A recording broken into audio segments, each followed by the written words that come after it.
All right. Thanks, everybody, for coming to my talk. Thanks for sticking around until the end. If we can grab a seat, that'd be great.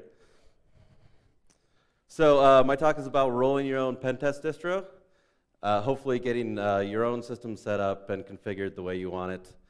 My name is Batiuk, and you can follow me on Twitter at SkaPunker.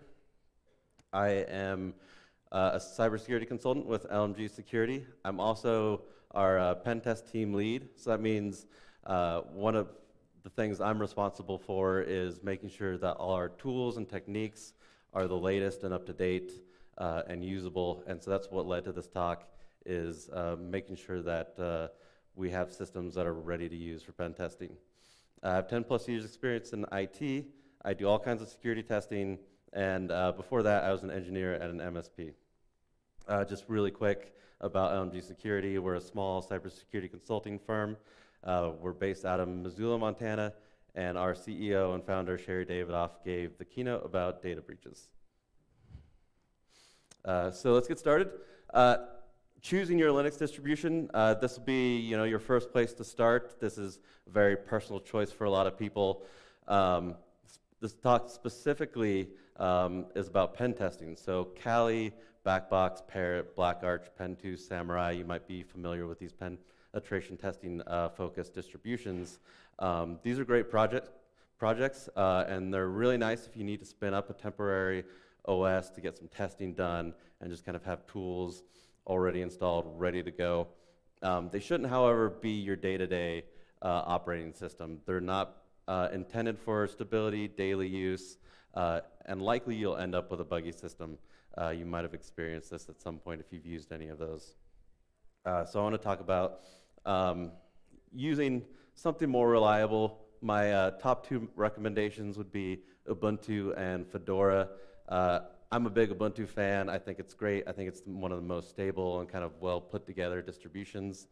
I think if you're kind of starting out, or if this is going to be for a system that is not used on a regular basis, their LTS releases are perfect, a lot more stable, released every 2 years, so they're still fairly up to date.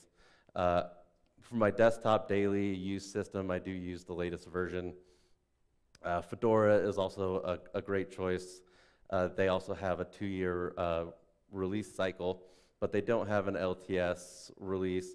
So if it's something that you're not going to be using on a somewhat regular basis and keeping up to date, it's a lot easier to fall behind, I think, on that. So I like Ubuntu for kind of that choice between most recent and LTS. So the first kind of step to getting your own environment set up would be to build a custom ISO, something to get your system up and running initially.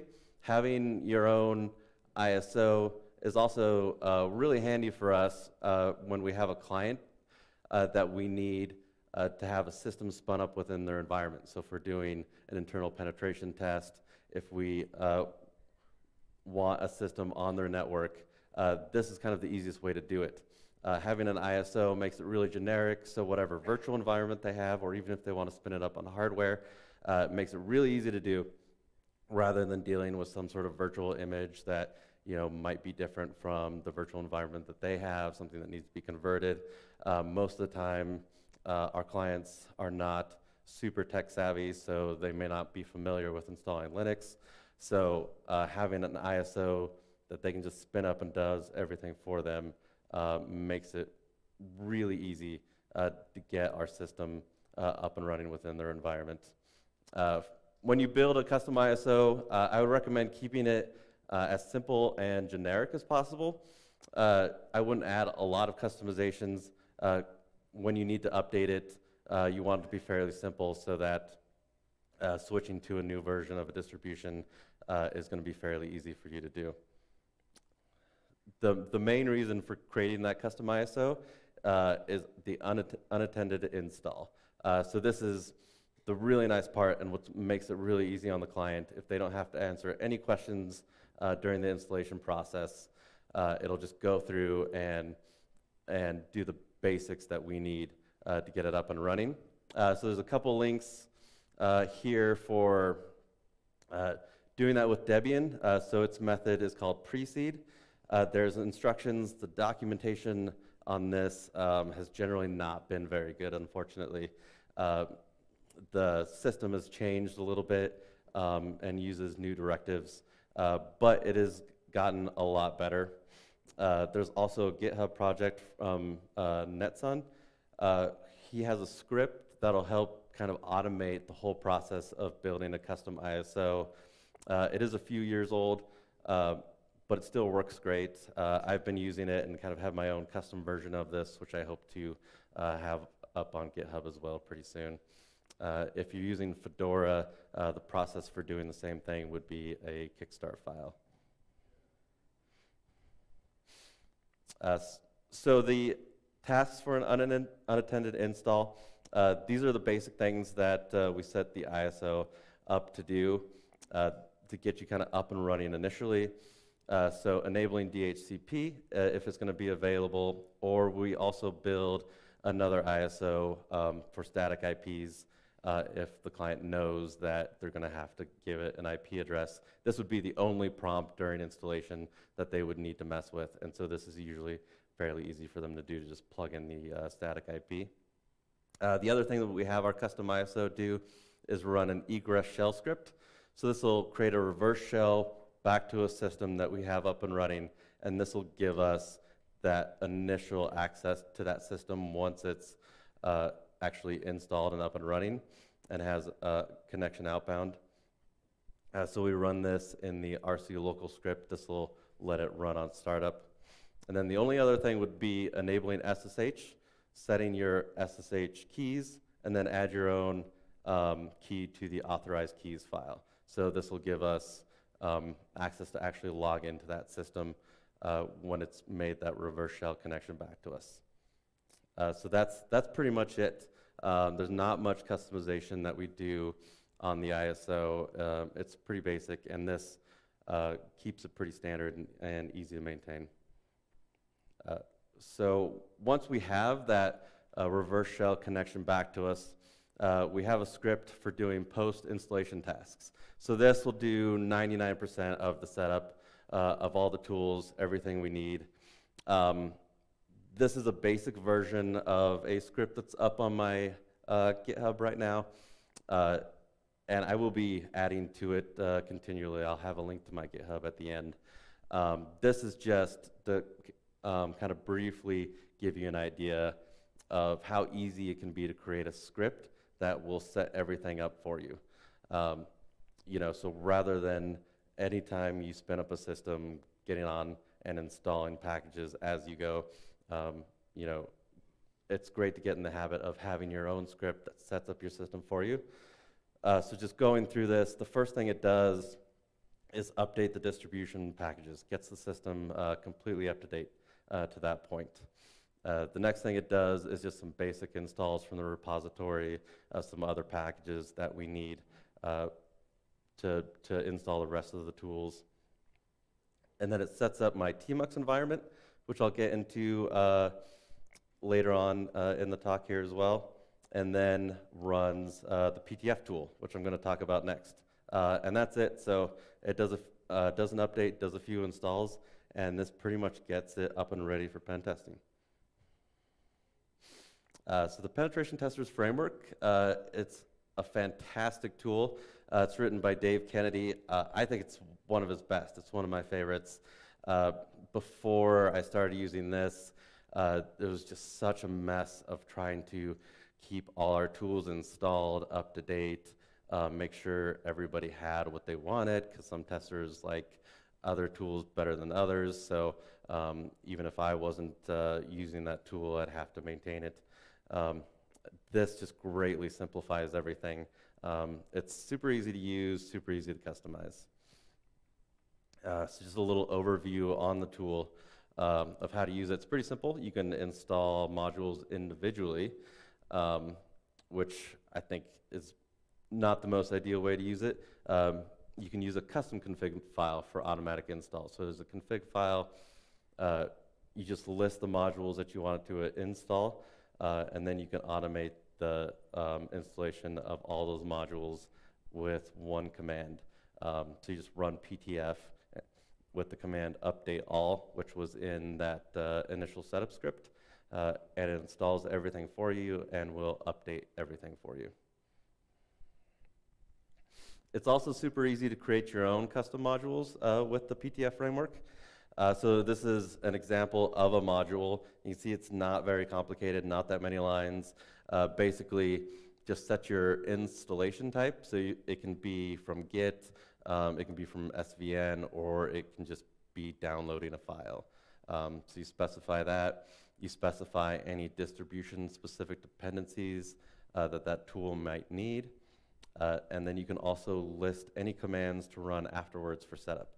So basically, any commands at all, as many as you need, you just stick in the after commands and it will be run. And get everything configured. You set a launcher name, and that'll create a launcher for you, so no worrying about making a script executable or making sure it's in your path in the right location. It automates that for you and just makes it ready to run from your shell prompt. So it's really great, and that has taken care of most of our tools and updating. Kind of the next big issue people usually run into if you're trying to use something that's not Kali is permissions. You know, it drops you in as a root. If you're on a normal Linux distribution, you're probably starting out as a regular user. So why not just switch to root? You don't need sudo to run certain commands. You can just run that. I wouldn't recommend it. But yeah, there's definitely problems with running as root. And I think as security professionals, we should take our own advice and not run as root. And really, when do you need root? When is root actually required? Does anybody know typically, like when pen testing, what you would need root privileges for? Yeah, changing Wi-Fi monitoring mode. That would definitely be one. Anything else? Kind of one big one I'm thinking of. I mean, you probably don't need that if you're just running pen test tools. Here's a hint. Port listening, privileged ports, right? 1 through 1023. You have to be root to listen on those ports. Anything after that, you don't. But that's typically when pen testing, that's what I usually, the only thing I run into needing root access for. So for example, SB relaying, you need to listen on port 443 or 445, or responder poisoning 80 and 443. So that's typically the only time I find needing root in most cases. So you might also run into permission issues, though, with files that you're accessing, scripts that you're running. I definitely think it's important to kind of have a basic understanding of Linux permissions. It's pretty simple. I'm going to go through just like the two things that will probably solve all your permission issues. So the chmod command for changing permissions.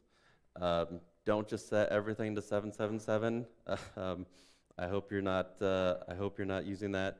Chmod plus X to make a script executable is typically what you'll need most of the time. If you're switching back and forth between user and root, you're probably going to run into a lot of permission issues. If you're staying running as a user and only running as with sudo permissions when you absolutely need them, chances are you're not going to run into file permissions most of the time. If you are running like a one-off tool, a one-off script, you don't even need to set that script as executable. So for example, if it's a Python script, just run python script.py rather than changing permissions and then running the script, or run bash script.sh for a bash script. If it's a one-off script, it's easy enough to just run it that way, and you don't have to change permissions. The other one to know is chown, change owner and group. So change your user and user group on a file, or recursively on a directory. That's typically all you really need to know. Occasionally, I know some people just change the user. I like keeping my permissions consistent, so I always like changing the user and the user group at the same time. So installing all the tools and their dependencies. This is kind of a quick overview of the most common methods that you'll run into for installing tools for pen testing. So a git clone and an executable script. That's pretty common, the most basic. If it's a Python script, hopefully they've included a requirements.txt file within that project. And so typically that's the case, and you can run pip install -r requirements.txt, and it'll install all the Python dependencies for you. Pretty straightforward. Go, which I'm going to be talking about a little bit more because the setup is complicated. You can just run the go get command with the location of the tool repository, and it'll install it for you, and if everything is set up correctly, should be executable. So that makes Go tools pretty easy to install and get all the dependencies. Ruby, if there's a gem file, which commonly there is, then you can run a bundle install and it'll install your gem dependencies for you. Installing from source has been a lot less common lately. I don't run into that very often anymore. You know, it occasionally comes up, but typically you'll have your apt or yum repositories. You have your tool in there, and that's kind of the simplest and easiest way to have your tools installed and updated. So Go setup, as I said, this can be a little complicated, a little frustrating. It's a little bit newer, so installation instructions on their website have you just install, download the latest version, extract it into a directory, and then add the path to your system. Which is not ideal. You know, maintaining this is going to be cumbersome. If you want to update it, you're going to have to install the latest version again, extract it overwrite that existing directory. So not easy to maintain. Fortunately, as finally I found started getting updated more regularly within the repositories. So at this point, I think installing Go from the repositories is the best way to go. So Ubuntu is just an apt install Golang. You'll still have to set up a Go path for your tools to be able to run immediately. So the example here at the bottom I have, this is what is the most common way it's being done right now in the PTF framework for tools that use Go. Unfortunately, this is not really ideal either. If you look at that command, it's going to put that export line into your .profile file. So there's a couple issues with this. First thing, I copied this line exactly, and so if you look at it carefully, it's actually going to overwrite that file. So hopefully you didn't have anything important in there. It's not great. Each one is overwriting it every time. And then it sources that .profile file. So that means it executes that file and makes those changes apply to the current shell. So if that runs and then you run your tool, it's probably going to work. My Ubuntu headless systems never call that .profile file. So if I exit that shell and log in again or reboot, it may have worked the first time, but it then is not going to work the second time. So obviously that can be frustrating. Currently right now, I put that Go path line into my bash RC or zshell RC file, whichever terminal I'm using, and that's a better location for it. I still don't have a great answer on really where we should put that. It's kind of not standardized at the moment, and I think we need a better solution. So hopefully we'll figure something out. All right. The next usually big thing, managing a firewall. Typically your Kali, whatever pen test distribution isn't going to have a firewall. Sometimes you don't want to hack naked, right? Depending on your environment, I mean, if you're spinning up a distribution for, say, you're pen testing your company's environment, you're going to have this system up and running for a while. Are you just leaving a vulnerable box on your network? Open firewall, not the most ideal situation. So I'd highly recommend we actually use a firewall as a normal Linux distribution typically would. So kind of similar to what I talked about before with root privileges, there's only certain attacks that actually require open ports. So actually, I think it's pretty easy to maintain a firewall. So again, does anybody have ideas of what a typical pen test attack, when would you actually need to open a port on your firewall? Reverse shell, yep, definitely. Anything else?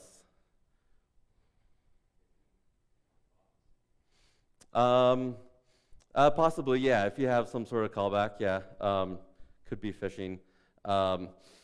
These are what I came up with, so poisoning attacks. Responder needs to open ports. SMB relaying is going to need open ports, and as you said, reverse shells. That's about it. So that's pretty easy to maintain within a firewall. If you're, if all you need is maybe 80, maybe 445, 443, and whatever you want to use for reverse shell, say 4444, just open those ports. So for doing that, IPTables and UFW, those would be the two most common ways of doing it. I really like using IPTables. I know a lot of people don't. This command might look kind of long and complicated, but if you just save this command, have this ready, just change the port each time to what you need to open. It's really easy to run, and I really like that it's not persistent. If you're opening a port for a reverse shell, chances are you don't need to always keep that open. It's really nice to either reload your IP table service or reboot your system and know you're kind of starting off fresh again with no open ports. Only open them when you need them. Ubuntu by default will use UFW. That's super easy to use. I do like UFW. Keep in mind that it is persistent. So if you allow a port, you're going to have to deny a port to close it back again. So just keep in mind, I think it's worth knowing what ports you have open, when you have open, and keeping them closed if you're not using them.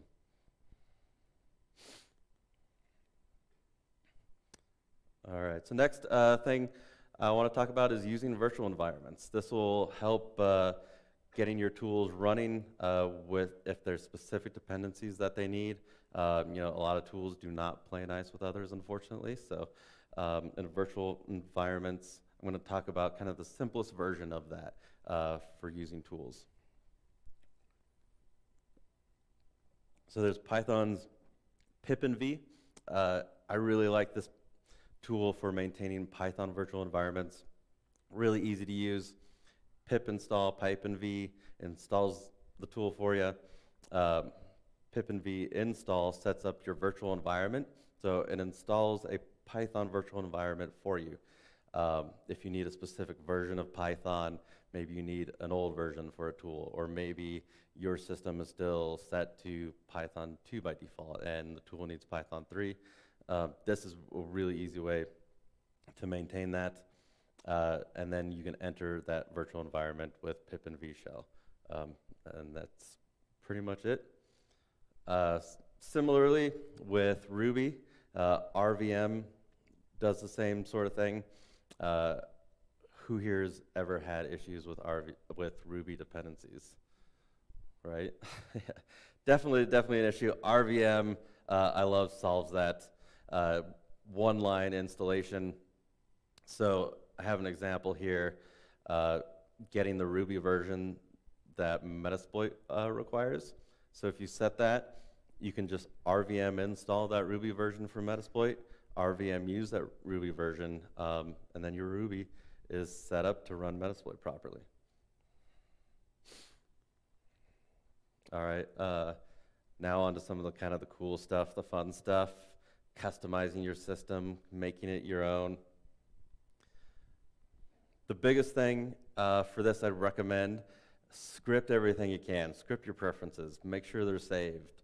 You know, once you customize a system, it's so easy to forget what you did, how you did it, and get that set up the same way on your next system.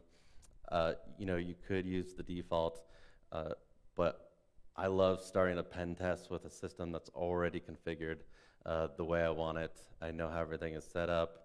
It's set up just the way I like it. So to do that, setting up your environment, use .files and load your settings that way. So here's some examples. The bash RC would be your most common one for bash. .profile can be, if you had talked about that. Zshell RC if you're using Zshell, which I will get into a little bit more. .vim file, .tmux.conf. I'll talk more about Tmux as well. And .config are some of the most common ones. If you don't have .files that you regularly use and save somewhere, say GitHub, here's a link from GitHub that talks about using .files, saving .files, and gives some great examples. I'd highly recommend going to that and starting to do that. Having your .files saved and ready to go to load onto any new system is just a huge time saver, and it's great. Tmux. This is one of my favorite tools for pen testing. If you're not familiar, it's a terminal multiplexer. So similar to Screen, if you've ever used that. Keeps your session consistent, so if you're running tools over SSH, you won't lose it if you get disconnected. Makes it a lot easier for opening multiple windows, running tools side by side. Highly recommend it. It's fantastic. It's one of my favorite things I use. I use it all the time. It also supports plugins. So the one plugin that I use the most is Tmux logging. So on a pen test, this is fantastic. Logs everything in your shell.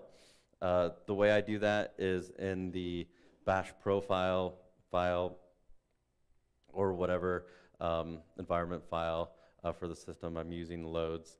If you add a line to run this toggle logging.sh script, any new window you create in Tmux automatically gets logged, started immediately.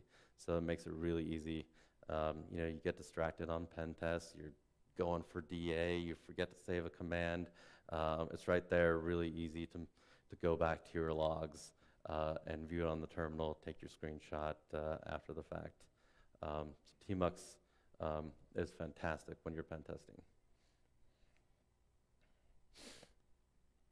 The other tool I want to talk about is Zshell. I was definitely hesitant to move over to this initially. I've been a Linux user for a long time, very familiar with bash. I love bash. It's great. Zshell based on bash, so it's going to be very familiar. Nothing's really going to be different. So don't be afraid to give it a try. It just adds some extra features. So it adds path expansion, auto-completion, spelling correction. I find these are huge time savers and really intuitive to use. I really didn't have to spend any time learning Zshell. It just kind of happens automatically. I think it's fantastic. Oh My Zshell is a really cool framework for getting an initial configuration of Zshell for you up and running. It also does some auto updating, so it keeps everything kind of fresh for you. That's also a really cool tool for using Zshell. And Zshell is super easy to install. On Ubuntu, it's just apt install Zshell. So going a little bit further from that, if you are using, these are a little Zshell specific, but if you're sticking with bash, I would also recommend kind of similar changes. So your font, your theme. Customizing these really help out. I find I really like using a different font, makes everything a little bit more clear, you know, being able to differentiate between a G and a Q and L and an I, all that. So this is kind of the base of what I set up. I customize a little further beyond this, but this will get you most of the way to a really nice looking terminal, something that's really great to use. So the first line there downloads and installs the Oh My Z Shell framework that I just talked about. The second line installs the Powerline fonts. You'll need that for most of the themes that are used within Z Shell. And then I really like the Power Level 9K theme. It gives you a really nice terminal prompt, gives you some really great base settings, and then is also easily customizable if you want to change how your terminal prompt looks. So to set that theme, you just change your Z Shell RC file and set the Z Shell theme to Power Level 9K.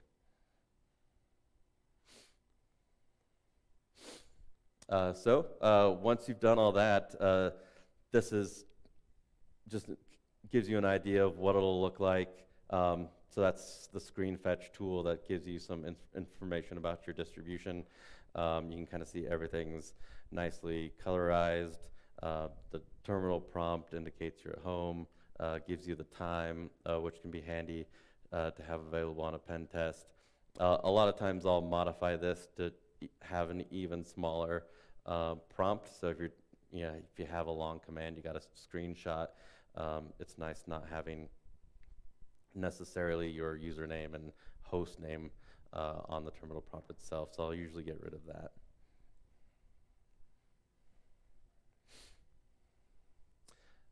Keeping everything up to date. This is, as I've mentioned a couple times, one of the most important but difficult things to do. When you have all these different tools, updating everything individually would be a nightmare. That's why I love PTF. You run that PTF update all command, and I'll just update everything for you.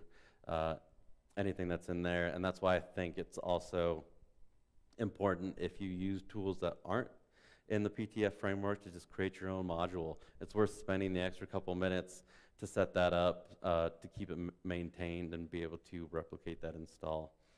Automate the repository updates. So on like one-off installations for clients, I typically won't set this up, but for a system that we're going to be using consistently for pen testing, this is nice to kind of set it and forget it. I know people worry about stuff getting broken. You can set it to do the basic, at least security updates. I find most of the time I don't have stuff break. If something does, then it's something worth looking into to figure out why. So Ubuntu, you can use the package Unattended upgrades to keep your system updated automatically. Fedora, there's a package DNF automatic for doing that. Virtual installations would be the only other thing that typically kind of gets left not being updated. Just keep those in mind. Typically, if we're using a virtual installation, it's probably because we need a specific version of something, and so it's something we're not going to update, but something to just kind of keep in mind. Cool, and that's all I have. So I'll post where the slides will be at on my Twitter if you want to give me a follow. I have my pen test setup script on my GitHub, and I'll do a write-up, I'm sure, at some point on our blog, so you'll be able to find it at lmgsecurity.com/blog. All right. Any questions? Thanks. Yeah. So you mentioned using root to run on lower ports. Have you had any, is there any reason not to use a firewall rule for that? Like do you think there's an advantage to using that over just firewalling a different port to remap to it? Oh, okay. Gotcha. I mean, so the question is instead of just opening up access to port, say 443, to set a firewall rule so that you open up a higher level port that then just redirects to 443 instead. Yeah, you could definitely do it that way. I mean, just kind of for ease of use, just to keep it uncomplicated. That'd be the only reason. Yeah. Anybody else? Yeah. These automated installs, are these your pen testing machines, or are these machines that you're putting out in clients' installations, or?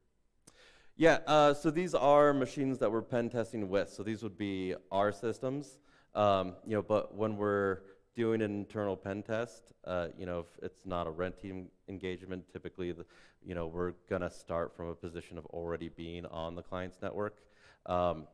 We have done pen tests where the client wants us to kind of start on their system and see if we can, you know, escape out of their sandbox system, install tools. So that'd be a method. But most commonly, we're going to be having them load up our system on their network.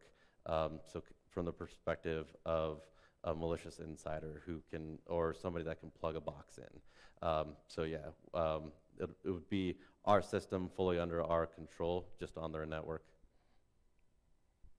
Cool. Anybody else? All right, thank you.